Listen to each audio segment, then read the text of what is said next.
Dear students, let's have the recap of the break even. Break even क्या होता है? जिसपे कंपनी को नो प्रॉफिट नो लॉस हो।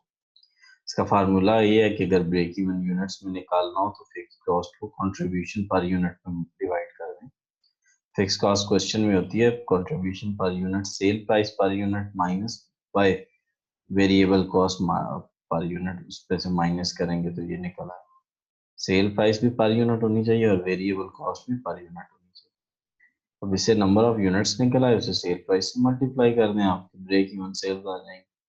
कंट्रीब्यूशन मार्जिन रेशियो अगर निकालनी हो तो कंट्रीब्यूशन पर यूनिट ऊपर रखिए और सेल पर यूनिट नीचे रखिए। अच्छा, डिजायर्ड डिजायर्ड के बजाय मैंने आपको थोड़ी देर पहले बताया भी था कि अगर आप डिजायर्ड के बजाय ये वर्ड यूज कर लें, units required to produce the desired profit and units sales required to produce sales in rupees required to produce desired profit। Fix cost में टारगेट इनकम को ऐड करना है जितनी हम टारगेट कर रहे हैं, और यानी आप इतनी इनकम बनाना चाह रहे हैं फिक्स कॉस्ट के अलावा। कंट्रीब्यूशन मार्जिन पर यूनिट पे डिवाइड करना है, और अगर आप रुपीज में चाह रहे हैं कि यानी वो तो units required to produce desired profit है ना, sale required to produce desired profit, तो फिक्स कॉस्ट और टारगेटेड इनकम या प्रॉफिट को ऐड करना है और कंट्रीब्यूशन रेशियो को डिवाइड कर देना। सेफ्टी मार्जिन होता है आपकी जो एक्चुअल सेल है उसमें से जब आप ब्रेक इवन सेल्स को माइनस करते हैं। सेफ्टी मार्जिन इन रुपीज, अगर आपकी सेल्स जो है यूनिट्स में है तो यूनिट्स में सेफ्टी मार्जिन ऑफ सेफ्टी निकलेगा, और अगर मार्जिन ऑफ सेफ्टी आप रुपीज में चाहते हैं तो एक्चुअल सेल्स इन रुपीज में से break even sales in rupees minus कर दें। मार्जिन ऑफ सेफ्टी आप इनमें से जो मर्जी है ले लें, मार्जिन ऑफ सेफ्टी को ऊपर रखने और एक्चुअल या एक्चुअल सेल्स को नीचे रख के 100 से मल्टीप्लाई कर दें। अगर आप प्रॉफिट निकालना चाहते हैं तो कंट्रीब्यूशन पर यूनिट को आप margin of safety in unit से मल्टीप्लाई कर दें, इसका आंसर हो। ठीक हो गया, तो आपका क्या निकल आएगा? रुपीज में प्रॉफिट निकल आएगा। ये तो मैंने आपको एक रिकैप दिया है। चलें आप क्वेश्चन देखते हैं। देखिए जी, आज का जो हमारा क्वेश्चन है उसमें हमें वो कहता है कि जी 20,000 कैपेसिटी है एक यूनिट की, पर यूनिट जो सेल प्राइस है वो 5 है। इन सब को ऐड करें तो आपकी वेरिएबल कॉस्ट निकलती है, इन सब को ऐड करें तो आपकी फिक्स कॉस्ट निकलती है।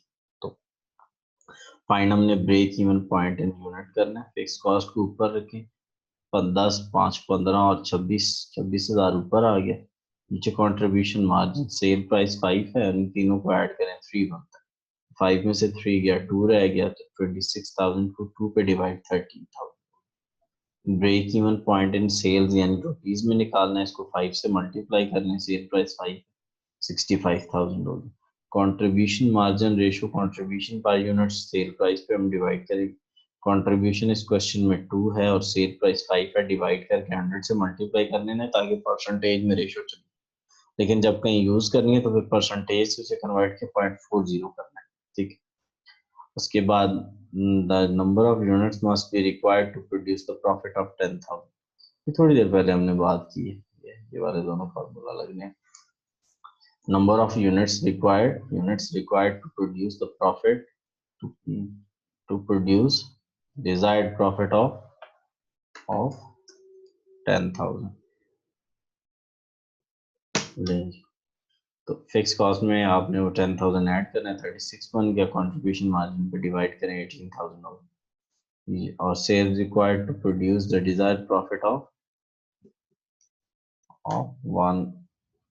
10,000।